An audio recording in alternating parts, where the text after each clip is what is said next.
What is going on, everybody? I'm Hey, cold. Christian. I'm cold.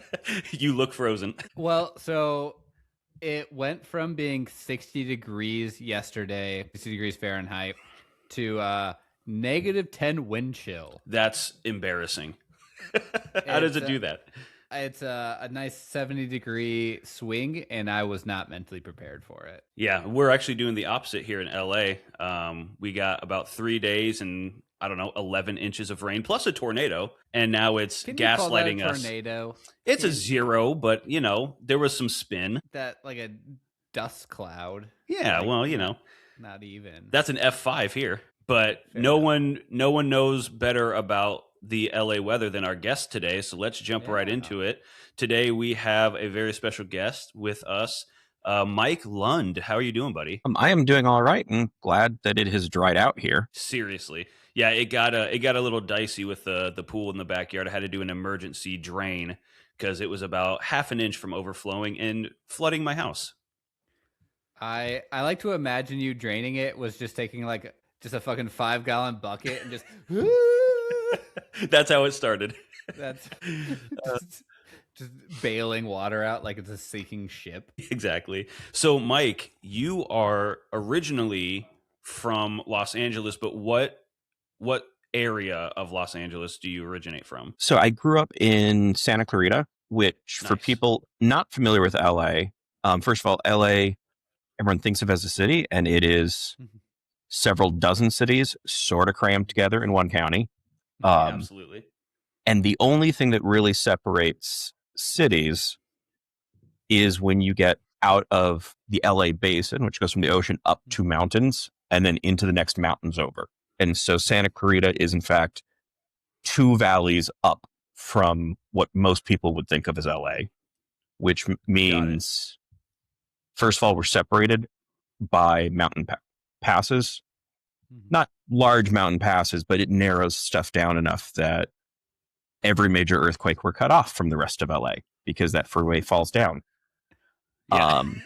And it also means that it's probably 5 to 10 degrees warmer every new valley you go into. So it's always a bit hotter in the summers and a bit colder at night in the winters up there. So it's a little bit more extreme. And Santa Clarita, that's also where Six Flags is? Yes. And so Six Flags Magic Mountain, which is sort of a rite of passage for anyone that grew up there. I think it feels like everybody that grew up there either worked at one of the movie theaters or there as a teenager. And that really is, it's become a bit more familiar that the Santa Clarita is a place. Yeah. I think thanks to the Santa Clarita Diet show. Yeah, I was just about to mention that. Before that, we were nuked on 24. Oh, right. That's okay. right. Yeah, so we've had a few things that have helped get it on the map, but before that, really it was, oh, you're from Santa Clarita. Where is that? Magic Mountain. Okay, now I know where that is. It's kind of funny to think about it because I've only been to LA a handful of times, and like I didn't know there was a Six Flags, and that because how I would say, does it feel like it's a forgotten park, or do people like in the metro area like know about it? I think people in the metro area know about it, and also it really depends how big you are into roller coasters. So I think starting maybe in the 90s, it really started trying to compete as the most roller coasters at any theme park in the world. Ooh. And so it goes back and forth on holding that title with Cedar Point in Ohio. And I think even before that, it certainly has been sort of on the front edge of having large new roller coasters and attractions. Initially, it was actually built by the development company that was building the houses in Santa Clarita to get attention for Santa Clarita. Yeah. That's cool, actually. That's cool. Yeah, and actually, so opened in 71, and actually when they started putting in larger coasters later in the 70s, actually, one of them, according to newspaper reports, was partially destroyed by a tornado when they were building it, which was a thing that I learned like within the last 10 years. And I'm like, I don't know how I grew up here and never knew that the wooden coaster they had Colossus, when they were building it, apparently tornado came through and took out a little bit of it, and which was not a massive amount of damage, but just more than anyone expects. Enough to take down a coaster. Enough to take down part of it, although that's Yeah. I don't know, that was a sensitive coaster because I think they redid it into a partially steel, partially wood coaster, and when they were doing that, it caught on fire, which was Wow. There's some great pictures you can find of just the top part of one of the hills on fire on it, and it was like, well, that seems conveniently timed for whatever they're doing. And if that doesn't describe Southern California, I don't know what does. Yeah. But yeah, and so like Magic Mountain's like the first looping roller coaster in the modern era was Revolution, which is still there, which opened in 1976, and they kind of kept adding more coasters through there, and then they really kicked it up with like sort of the tallest, fastest coaster at least in the US, because they opened a duplicate of it elsewhere, was Superman, which just launched you straight out. You went straight up at 100 miles an hour and went that up. roller coaster fucking rules, dude. I Yeah. rode that and I was like, this is insane. And this probably might be an obvious question, but based on your extensive knowledge of Six Flags, is it safe to say that you're one of the folks who grew up working there and not the movie theater? Yes. Yeah, I worked there actually. My brother worked there after I did. Nice. I worked in rides. He mostly worked in shows. So like he played and walk arounds and stuff. So he worked tech on the stunt show. He worked as Robin. He worked their Halloween events. So he worked there for longer than I did. And then actually my mom worked there in the 70s. Before it was Six Flags. What was it originally? Originally it was just called Magic Mountain. Oh, got it. So Six Flags bought it out. Yeah. It had always been Magic Mountain. So the premise of it was, the way they pitched that was they had a wizard found some trolls that needed vitamin F for fun. And so there's only 3 of them. They needed to be fucked. They just needed the fun. That's what different vitamin F. Different vitamin F. And so they'd ended up, he created the theme park so that there'd always be people there, so the trolls would get all this vitamin F. And they do show up because it's LA, a lot of stuff gets used for filming. There you can see bits of them in various things. So I think they show up a little bit in, there's a 1976 movie called Roller Coaster, which basic premise is there's a terrorist attacking theme parks, and the entire third act of it is Magic Mountain and Revolution. And so there's add that to the watch list. It's fun. Also has, I think it has Steve Guttenberg, I think, in like a just like not even a walk on, like he's in a walk on role where you're just like, oh, wait a minute. He was just going to Six Flags just for fun. He was just there. He's like he delivers something in, and he just like walks in with something into a scene, and it's just like, it's very brief. But like they show up a little bit in that, and then Kiss Meets the Phantom of the Park used Magic Mountain, and because that is not a good movie, like a good chunk of it is kind of just like clearly just someone walking around the park when it's open with a camera. And so you see the mascots walking around and stuff. And nowadays we just call them influencers. Yeah, it's that kind of that level where it's like, I like theme parks, so this works for me. Right. But and it's for people who are really into roller coasters, it's well known. For beyond that, the other theme parks all kind of get competitive in a sense. And the interesting part being, all of the theme parks in Los Angeles are not in Los Angeles. That is true. Oh yeah. Yeah, that's a good point. Yeah, because you've got Universal is just outside. Universal is in Universal City, its own separate city, which is surrounded by the city of Los Angeles on all sides. And then we have Disneyland and Knott's Berry Farm down in Orange County, which not even in the same county as Los Angeles. Everyone just thinks of them as all being more or less in LA. It's just like and none of Val's them. Pumpkin Patch in Nebraska. It's not really in Omaha, but everybody says it's Omaha. That is very insider baseball. Sorry for about our that. listeners. That is perfect. I am very curious. So when you went to work at Magic Mountain, do you have to like work your way up to rides, or do you have to start out like doing like not fun things and then you get to rides? You can jump straight into rides. The bigger part to that I think is always slightly concerning is the ride operators make minimum wage. And like I started as a ride op there before I could drive. Oh, that's hilarious. Yeah. And so there's like, I do know at least one person who started off in food and then switched over, because if you switch departments, they wouldn't lower your pay. And so if you work like 6 months in food and then switch to rides, you were making like $1 more than anyone else in rides. That's a hack. Yeah.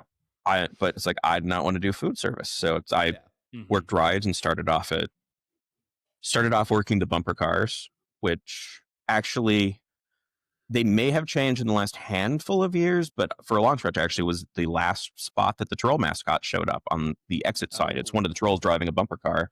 And that was there at least through like the 2010s, which is decades after anything else in that park had removed any sign that those mascots ever existed. And then you and I had a very similar trajectory as far as the intro to ride operation. I worked at a little place called the Amazing Pizza Machine. Oh, Jesus. While I was in high school, and let's just say the only prerequisite of running the rides, operating the rides, was you just had to pass a drug test. Which, by the way, I don't know how I passed that drug test. I don't know that I actually did. I think they just needed somebody to run the bumper cars. I actually had the odd bit that for the long stretch where I started there, I'd gotten hired, started there, and they actually do have like a fairly lengthy training thing. And like the first week or two of me being there, they'd reassigned everybody that could train people to other places in the park. And so I was there and I couldn't actually run it, and I'd get transferred over to other rides. Yeah. Because a lot of this, so you have like actually running the control panel was a full training, but there was like a 10-minute training for like some of the stuff of just like ask people how many are in their group and then send them to where they need to go and stuff like that. And so that was a much lower bar, but then and covered some stuff like unless you don't know how to count. Yeah. And covered some stuff like don't jump over the tracks on the roller coasters, which because they were very concerned about safety. And part of that may well have been that in the mid 90s, an employee tried that and didn't went across the track in the station, and then the train came in and hit her and killed her. And so that is why when I worked on the bumper cars, I had to go part of that training was how to properly cross the track. And it's like, this is bumper cars. You don't. The instructions of cross through a vehicle don't work on that ride. But I saw someone hop the track to talk to someone and basically was told, you are going to be fired for that.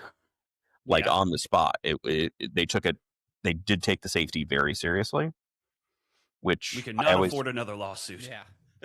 I think, and it's just because they have so many rides like that, they're very aware of safety. It always made it interesting to go to other theme parks, and by other theme parks, I mean Disneyland, which is a lot more concerned about presentation and the show. And Magic Mountain is kind of like, you can kind of do anything if you're a ride op, because they're kind of like, yeah, you can yell at guests because we want to make sure guests don't die. And Disney's like, no, we don't want to ruin the magic. And it's like, sometimes people need to have their magic ruined. That's true. And probably with the amount of rides there are and the intensity of rides, it's like Six Flags probably like, we got to keep the insurance premium down, guys. Like, we can't have another, especially being so like, I know, of course, like Disney is a huge corporation, but like how there are so many Six Flag parks that they probably have it down more to a T because there's just so many of them. Yeah. And I think it's just because it's really just here is a roller coaster. There's not this thought of, there's this whole other presentation to it. Yeah. And so I think there's less to distract from. Are you making sure that no one's getting hurt on your rides? And And so we kind of jumped right into you working there. I'm assuming you started at what, 15, 16? I think it might have been early at 16. Could have been 15. Okay. It was So when I was in high school, and it was probably for about a year and a half. And the latter chunk of was it, that your which was first all job? yes. Nice. Okay.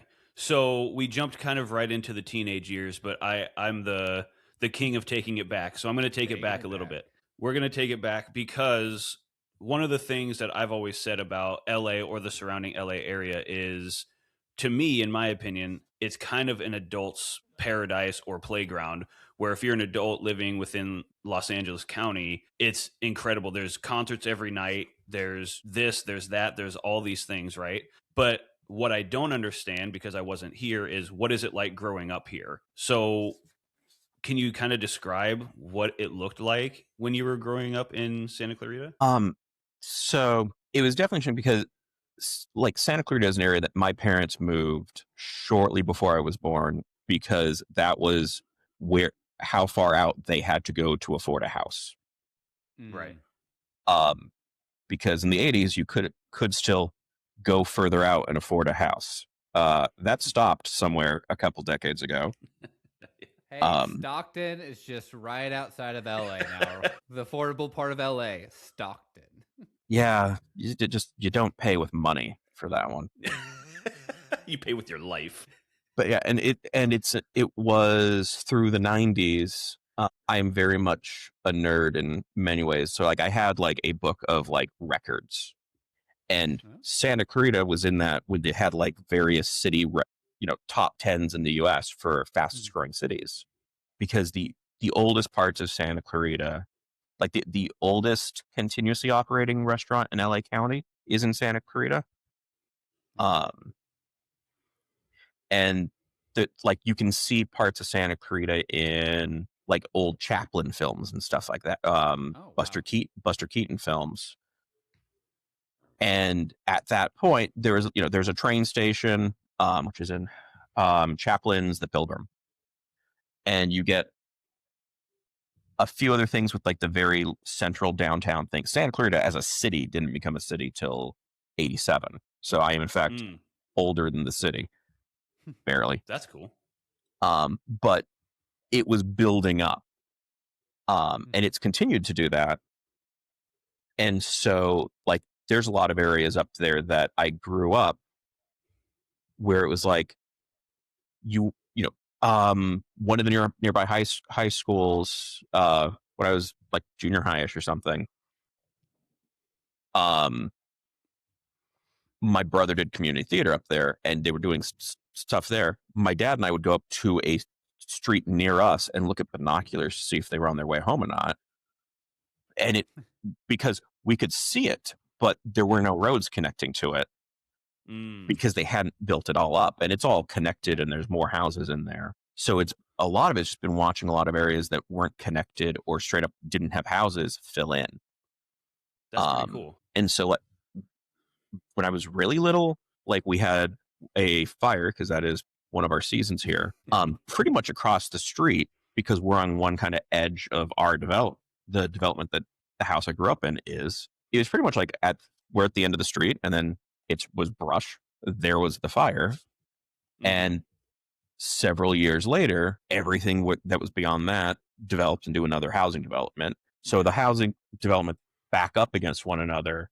There's really no more brush in there, but they're also not connected at all. Okay, yeah. So you have to go like the whole long way around. Yeah. So part of it was a part of LA that just was growing a lot.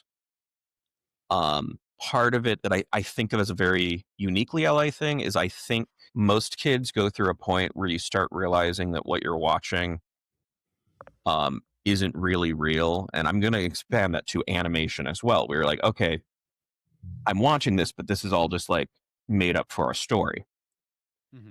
And one of the things that I think was a uniquely LA experience was that there's a second stage to that. And so Brave Little Toaster was a movie that I watched a lot as a kid. Fantastic movie. Yes. And That's a recommendation right there. it is a great movie.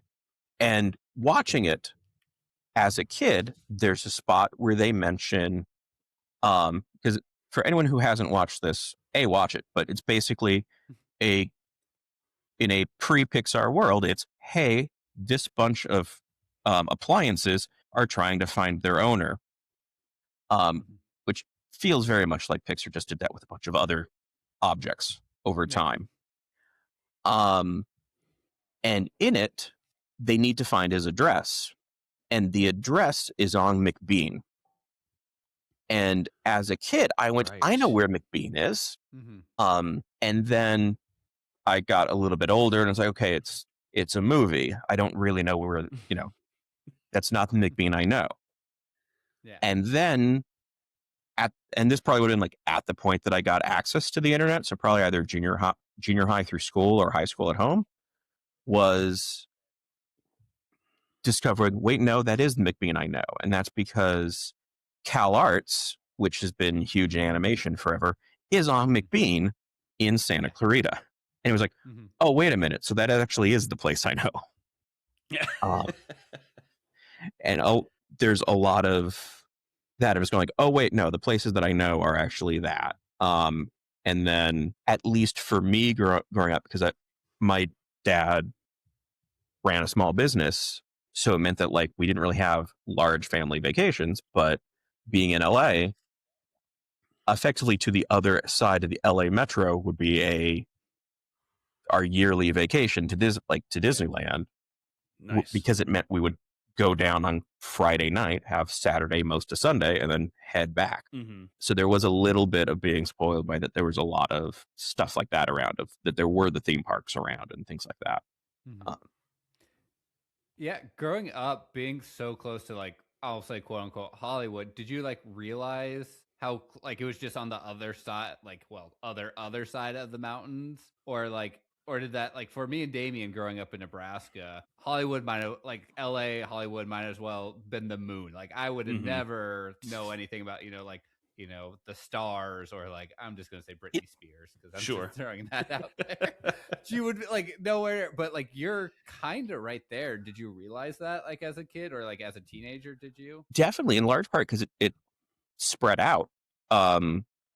TMZ gets talked about as, or has shown up for all this celebrity news, but the origins of that is 30 Mile Zone, which had to deal with filming and stuff, and that basically there's something that mattered if they were within 30 miles of Hollywood or not, basically, which we're on the northern end of that.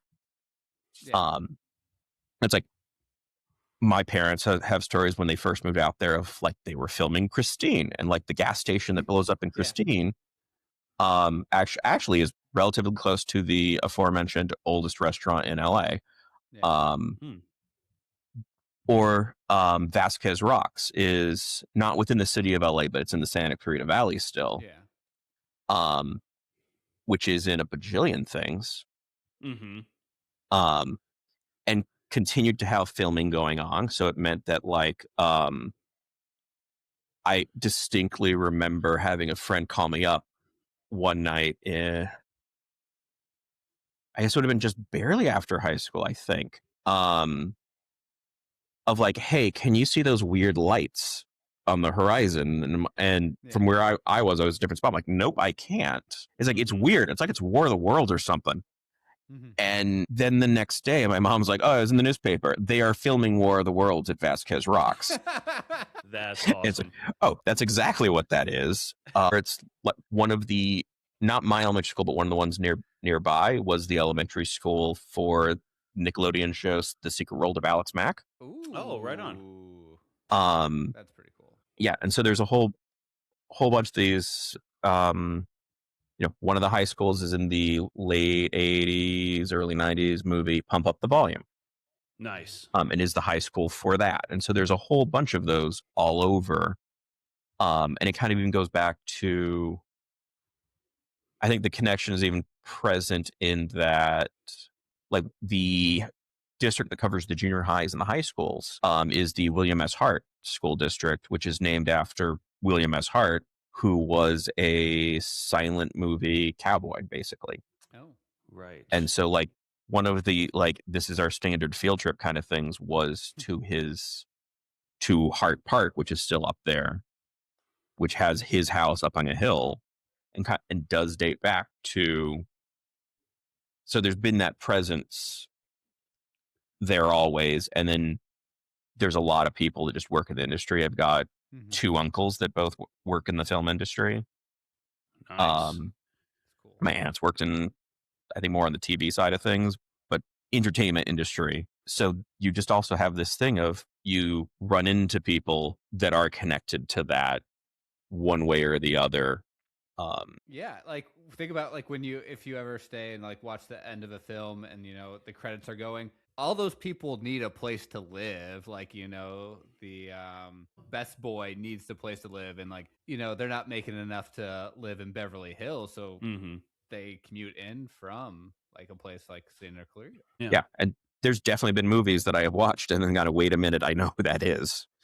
That's really cool. Where it is like, hey, that's a friend's dad kind of stuff. Or now it's been a little bit like, wait a minute, no, I have met that. I think I know that person because they show up as like, we have 12 friends in common on Facebook. I didn't know they did this.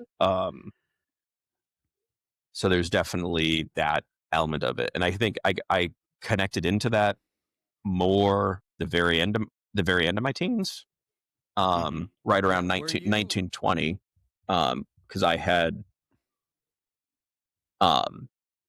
had lined up for Star Wars in 2005 in Hollywood for a few weeks, and so the people that I met through that, quite a few were tied in further into other things within Hollywood one way or another. And so that just kind of reinforced that sort of connection to film. And I think there's an element of growing up in LA that just, there's an element of this being very much a film city that leaving LA kind of put me in the odd spot where people would be like, oh, or like, you in a film. I was like, no, I'm just from LA. Yeah.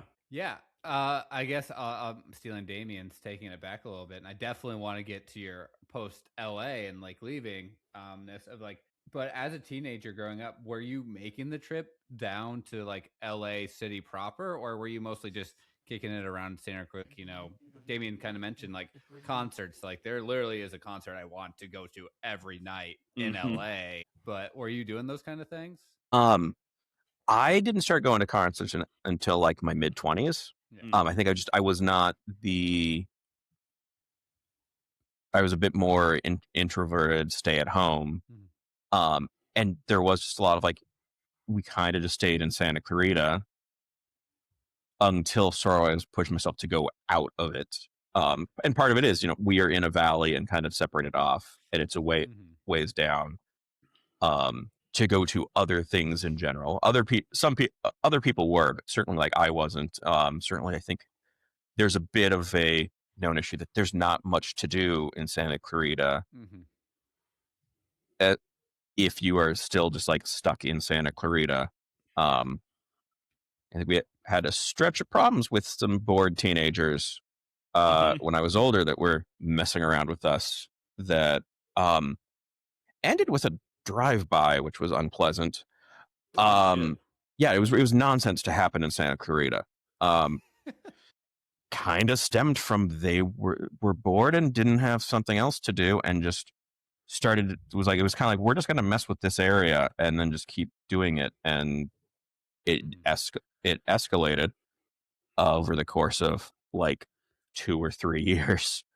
And part of it was just like, there's nothing else to do, so this is all they have to do at like 11 at night. We always just threw rocks at trains. Yeah, they could have done something wholesome like that.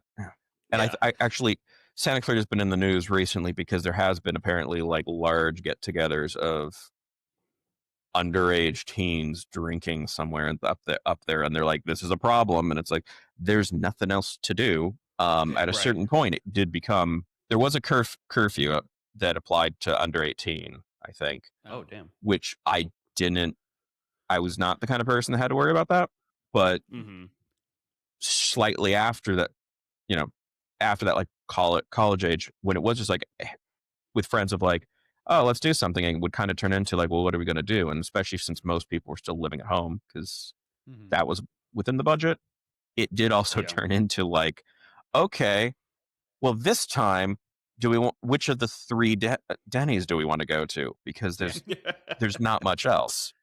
So there wasn't too much within Santa Clarita. You really kind of had to leave, and it was never going to like downtown LA. Like that's the other part, is every other city that I've been in, like downtown is where the things are that people go to. Right. And LA isn't. Yeah.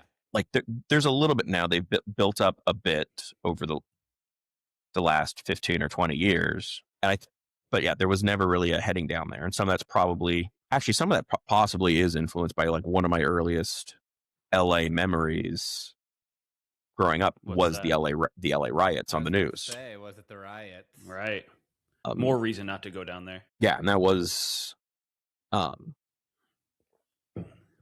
almost, it feels like a very forgotten thing now, because I've run into a lot of people recently with things like protests that have happened over the last 5 years. Be like, oh wow, these are horrible riots. So like, you have no idea what a riot is. Yeah. Right. Yeah. Because that was parts of town abandoned and something like 60 people killed. Yeah, like there's the iconic picture whenever I think of the LA riots, is I think the Asian like convenience store owners standing on top of their convenience store with like AK-47s trying to protect, like that you don't see in modern day.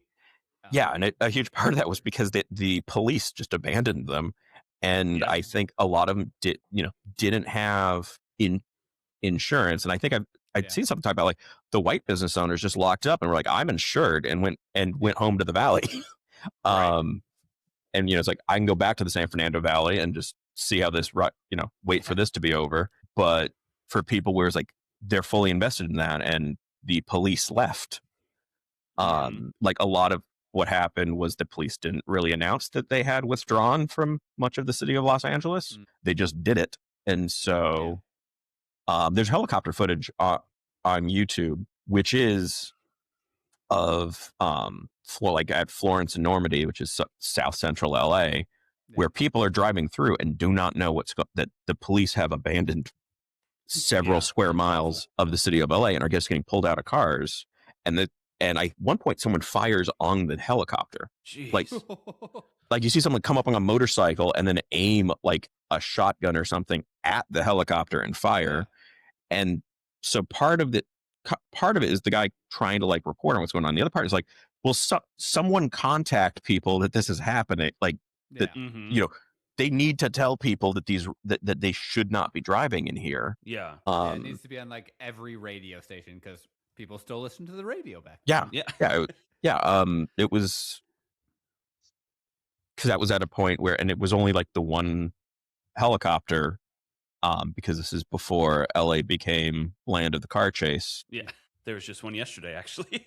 There always is. It's and it's that thing. It's the other very uniquely LA thing. Like I can watch the car chase compilation things, and I remember a lot of them from when they happened. Like, that's the 10. Dad? It's not even just like that's the 10, but it's like, oh, you got to come in the room. This one has a really good ending. This is the one where the car goes off the edge of the freeway near a bridge, kind of stuff. Or because they would cut in on whatever was on TV. It was just, well, now we're watching this car chase. What do you think makes like LA uniquely car chasey? I guess maybe it's because like the population wise, you're just gonna have more car chases, and that you have to drive fucking everywhere. Actually, I took journalism classes in college. Actually, I had a professor that talked about this. Basically, they needed to the news departments needed to justify helicopters. That when we had the Northridge earthquake in 1994, which was a major earthquake, one of them had access to a helicopter. And so one of the things that got a lot of coverage was there was someone who had been, I think driving like some sort of claiming vehicle in a parking structure that collapsed. And so so he was alive but trapped, and they were trying to get him out. And one news station could get overhead and got great footage.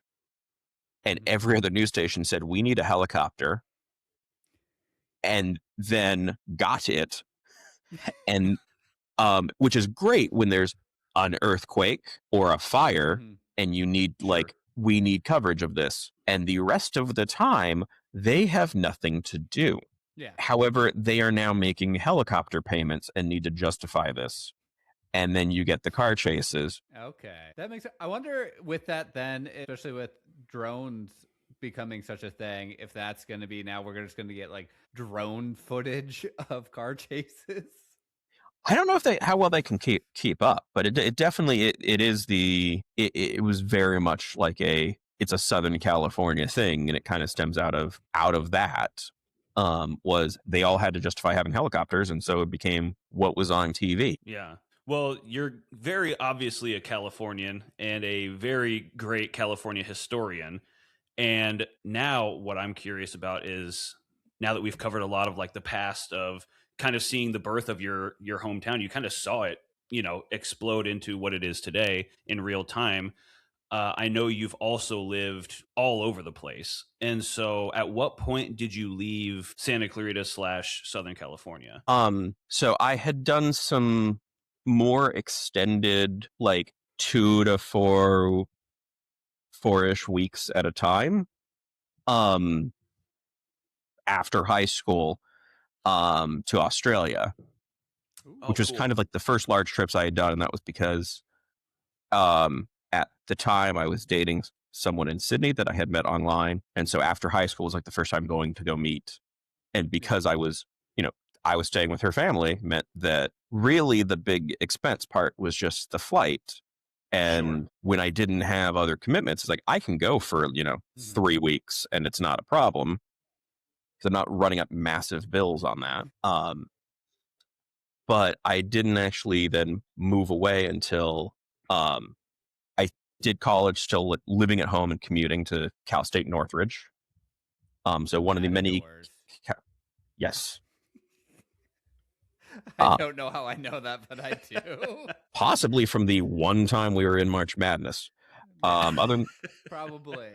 They nearly beat Memphis. It would have been a large upset if it happened. Yeah, maybe that's where I know it from. Otherwise, yeah, it does kind of go under the radar. And so I had been focusing on, I was doing a physics degree with an interest in astronomy.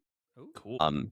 Which was, it stemmed from, my parents made the bad decision that I wouldn't go to sleep as a kid, and they thought taking me outside would get me to fall asleep. And instead, I just asked enough questions. They started having to find other people that could answer them. Nice. And so that very much set a trajectory. And so I was doing physics as the basis there, but with an astronomy specific focus. And so I did a bachelor's there, and I ended up doing my master's there as well. Okay. But at the point, and was starting to do research in exoplanets. So planets around other stars. And then when I needed to find a place to go for PhD and was applying to a lot of places, the place that ultimately accepted me, so I'm glad it was a good place to go, but also very much it is the one place of the many I applied to that actually said I could go, was Vanderbilt in Nashville. Nice. Oh, wow. That's a good school. Yeah, which actually I did find in going there, when it came up with anyone from California, it was just like, is that the basketball one? Because apparently it's Vanderbilt and Villanova they're two V schools that exist. And I think my mom every so often would mention, like, oh, he's going to Vanderbilt. And the couple people who had moved from the South, like, oh my gosh. And everyone else was just like, and that is where. Yeah. So that I moved there to do my PhD. Culture shock of like, because now it's in Nashville, and people think, Nashville's what it is now. It's like one of the fastest growing metropolitan areas now. But back then, was it still, I don't want to say like country cow town, but was it like cowboy boots and, racism? Racism. I mean, I do think so. I moved there I'm in bombing all over the place 2012, today. and so when I moved there, and part of it is like, when I had to go look for places, like my dad flew out with me, and we were looking at places and being like, these are all death traps. And it took a while to realize, like, wait a minute, no, because we were, he grew up in Southern California, as did I, and so like we're going around, and there's places where I'm looking at apartment buildings that are all like all wood exteriors with trees all the way up to it, and we're just like, this thing's just going to go up in a fire. And then eventually, like, that's not a season everywhere else. I don't actually have to evaluate things on that metric. I need to recalibrate this a little bit. And like when I found a place, and it was like, okay, I'll just be commuting in. And so I was still in the city of Nashville, but I was on one of the edges. I was in Hermitage, which is like the east part of Nashville, pretty close to the edge of the boundaries. Yeah.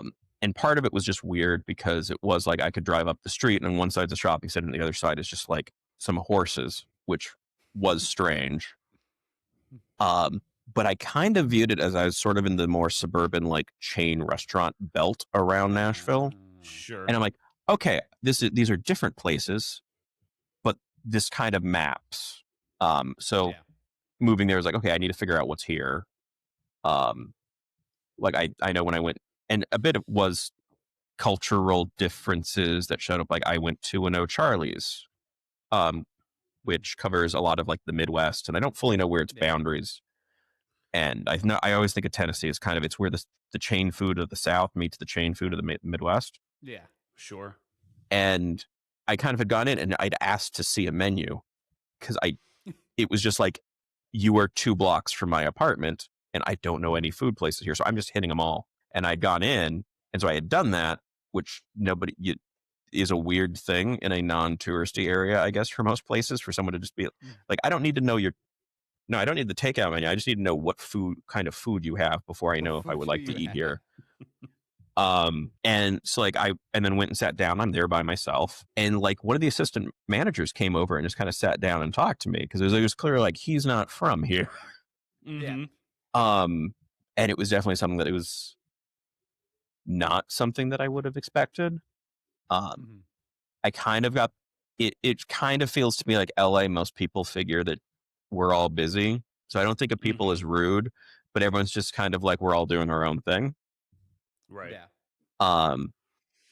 And Nashville was a lot more strike up a conversation. And every so often I'd hear people talk about being in LA or something and just like being thrown because people aren't having those conversations. And it's like, yeah, everyone just figured it's like, you got stuff to do.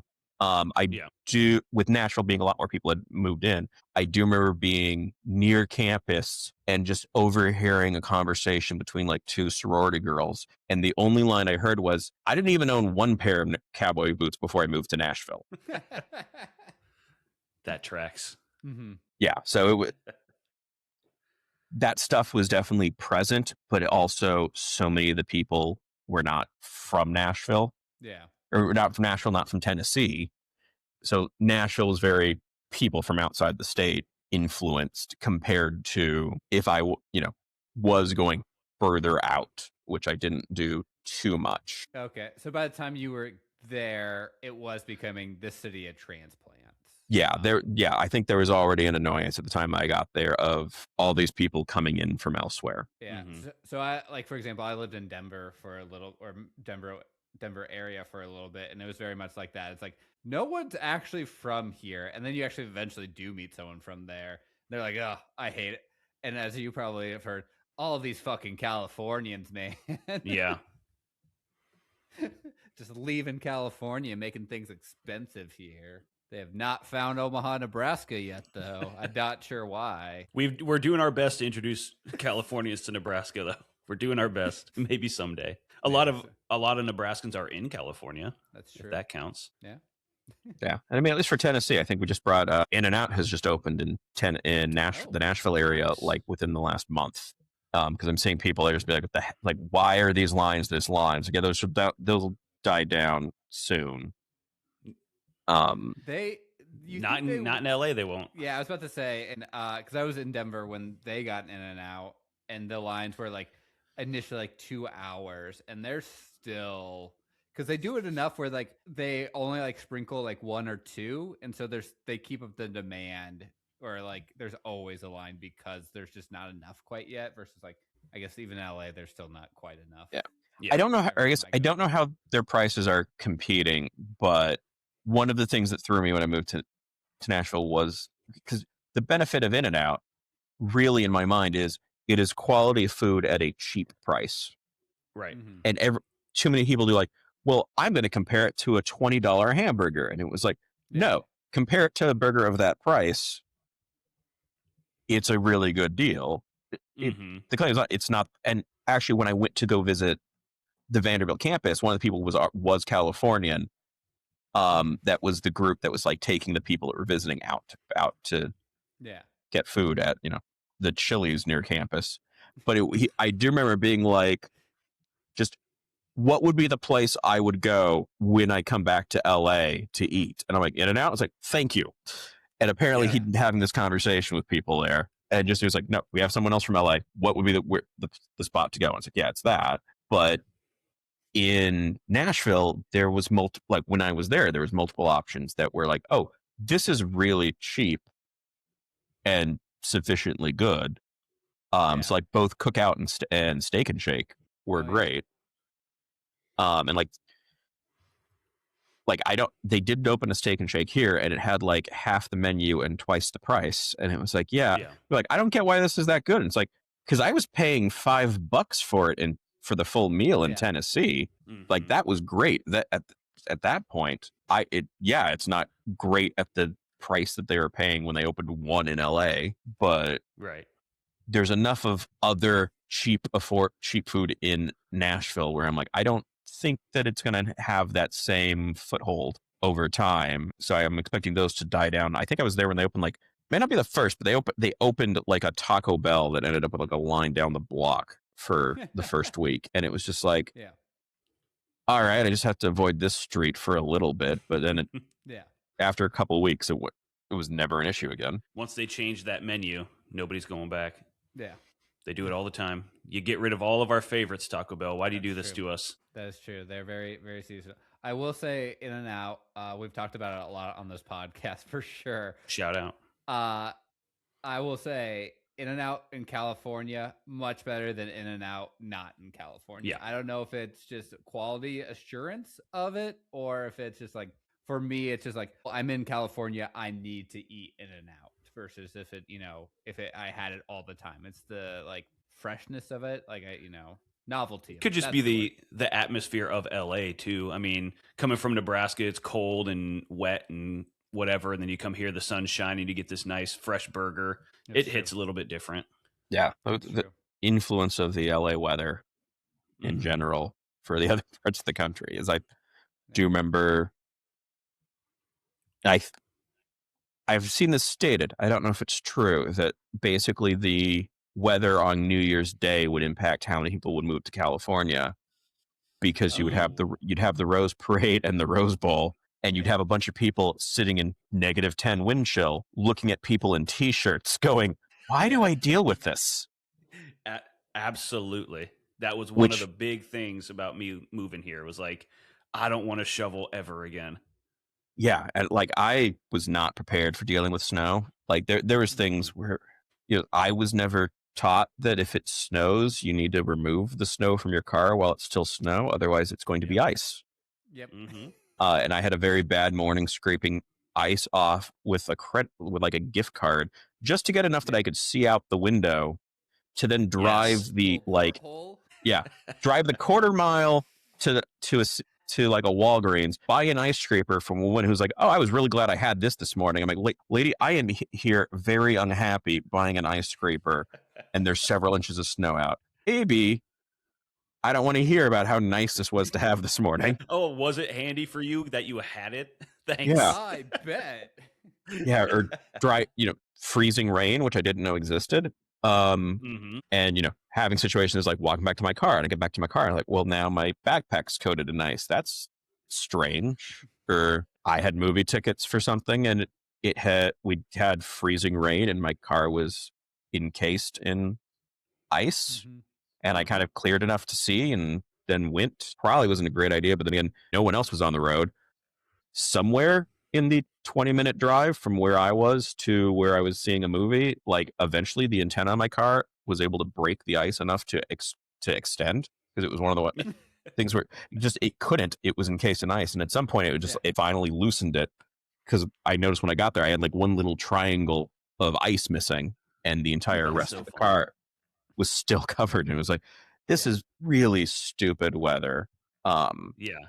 Because Nashville gets cold, but doesn't like yearly, but doesn't know how to deal with it, as opposed to other places that have that and do. So it was always a thing between the people from further south or from like the Southwest who are like, this is way too cold, and the people from the Northeast who are like, this isn't really winter yet. Yeah. So you're what we consider on this show a returner, because you are now back in the LA County-ish area, I believe Pasadena. Yes. Now. So is that one of the contributing factors to you moving back, was kind of that weather situation, or is there more to it than that? Weather was absolutely a big part of that. I knew that when it was like, when I was applying for places, there was still like, I was not going to apply to the Midwest or the Northeast because I am not dealing with that kind of weather. So like I was looking at like most of the West Coast stays at least somewhat reasonable. Like Washington gets cold, but not remotely these like negative whatevers kind of things that I had one day where it was 6 degrees in Nashville. Like that was like, nope, I'm not dealing with this again. Yeah, it's Nebraska definitely is a place where the air hurts your face during the winter. I think that's the best way to do it. You go outside and the air just hurts your face. Yeah, or like I know someone who went to school in Minnesota, and she would, when it got to -40, she would walk around saying it's -40, hoping someone would say, is that Fahrenheit or Celsius? Just so she could say, it doesn't matter, because that's where they're the same. Yeah. And I never want to be where that's happening. And so I was definitely looking at, the Southwest, the West Coast. I actually was also I applied to places internationally, like the British Isles and Australia as well. Nice. Where it's like not dealing with there's a certain level of cold I'm not dealing with, and that was definitely a factor for it. And there's probably also, certainly, I'm both very much a theme park person and a movie person, and LA is big for both of those.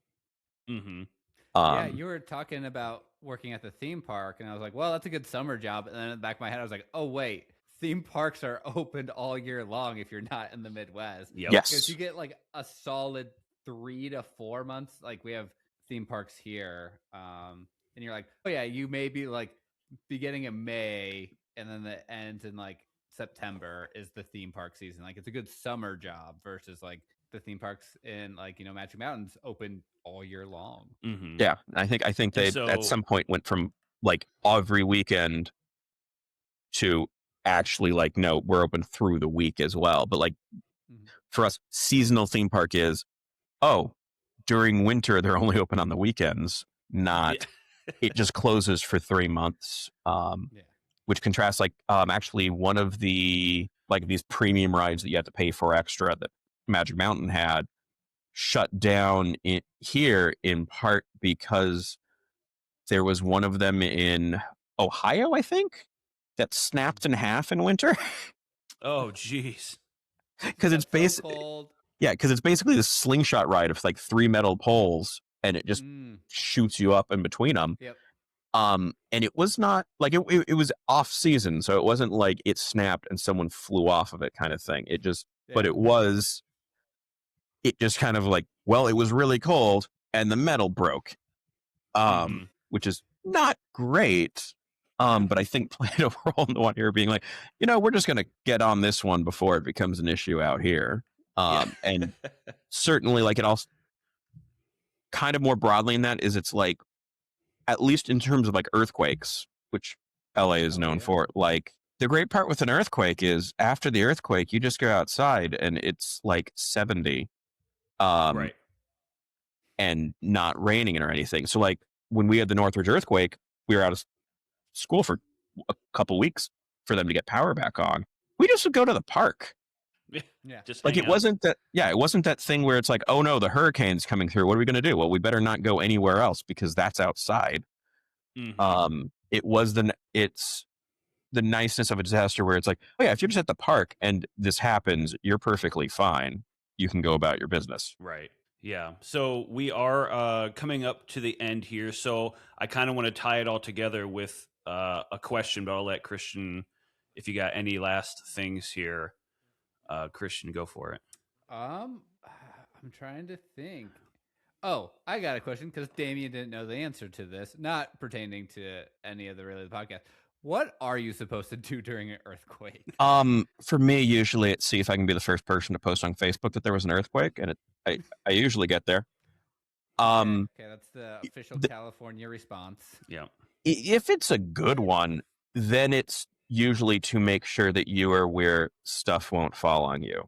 It's like I remember waking up for like a 4 that happened at noon where hadn't really gotten up. And just kind of being in bed and looking at, on one hand, it's like, oh no, my DVDs are going to fall. And on the other side is a bookshelf. I'm like, that is going to crush me. I'm like, I don't know which to deal with. And it's like, I just kind of wrote it out. And then got a phone rings right after that. Cause when I was still living at home and I answered the phone and it's just, my dad just says, and if you don't get out of bed, I'll do it again. And it was just like, but yeah, it's usually Classic dad joke. Yeah, it was great. But yeah, usually it's kind of just make sure you're not where anything can fall on you, and then once it stops, go to someplace safe. Mm-hmm. And it is That was partially why. close. Yeah, I don't remember what your response was, but it did not seem to be appropriate. Damien. I think they used to say like get to a doorway, and I think that was. That's what I said. I think it's left over from older buildings where that actually was the structurally like strongest part. Where I think you get like, and things aren't going to fall on you, right? Because you're in a doorway. Yeah, but I think a little bit like you don't want to move too far because you don't want to actually get hurt moving in the earthquake. Unless, your mezuzah falls on you. The time that's supposed to protect you, though. So after all of this, you've been all over the place. If I'm not mistaken, you obviously Australia, Germany. I think I read in your bio you've kind of been all over the place, but you did end up returning to Southern California. And so my last question is, you mentioned you had applied internationally and all these other places. Is Southern California, do you think that's your final destination? Prior to a year ago, I think I would have said yes. I would with fairly high confidence. Working in science, that kind of depends on America having a science program, and that is up in the air. Sure. And my wife is a different Australian from the earlier mentioned one. And so I can also, to the point that before coming back here, I did also I was applying for jobs that would both brought me back to California, but I also applied for jobs that would have been in Australia.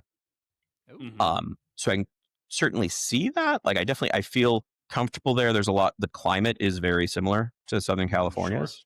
Sure. It doesn't get that cold. Fire is a season.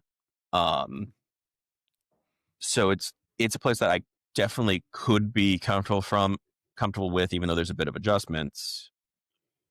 And now kind of is like, well, that's the backup if things go sideways here, because that is, sure. It's a whole industry that runs the risk of being shut down. Right. So I don't see myself moving to elsewhere in the US because I was able to get a job that could bring me back here, and I was glad to come back. And all the things that I like are here, and I can travel to other parts of the US when I can, but I can definitely see ending up international if we stop doing science and I still need a job. Sure. Which is that's not where me and my wife are. Yeah, it's not a situation that I thought was going to be in there. Or, if it gets tougher for, my wife's a citizen, but that is not as much of a protection as one would hope now. Yeah, absolutely. So it's been a lot more fraught over the last year on that exact question of, are we still here? And I've kind of had to give family a heads up. Like, yeah, we're here while we can, but I don't know how long that'll function, unfortunately. Yeah. Yep, we are in a very similar position where we're like, as of now, we love it.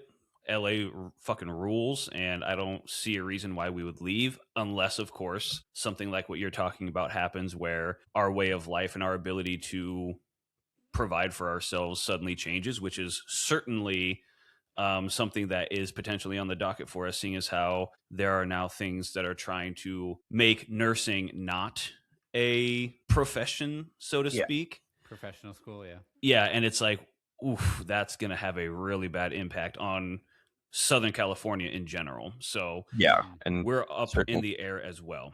Yeah, and certainly this part, like the area I'm in, is still in a recovery stage as well, because we started off 2025 with devastating fires just up the road from me, basically. Yeah. And so, to the point that I know people who basically that was the final straw. Like, okay, we're going to try something different and have left.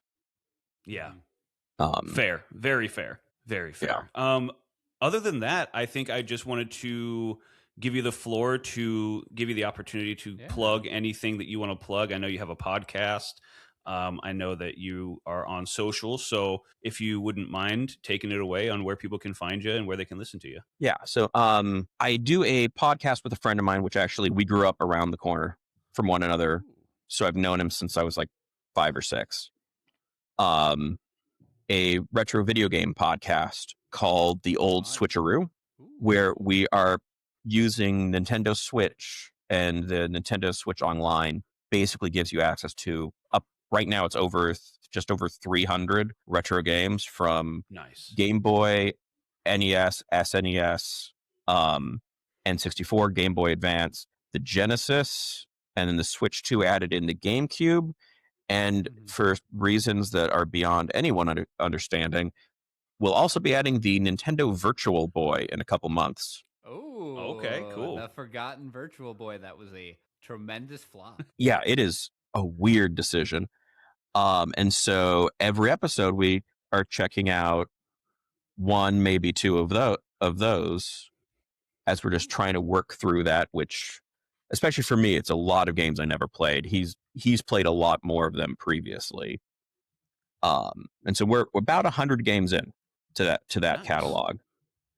And so actually is that 100 episodes? So is it a game per episode?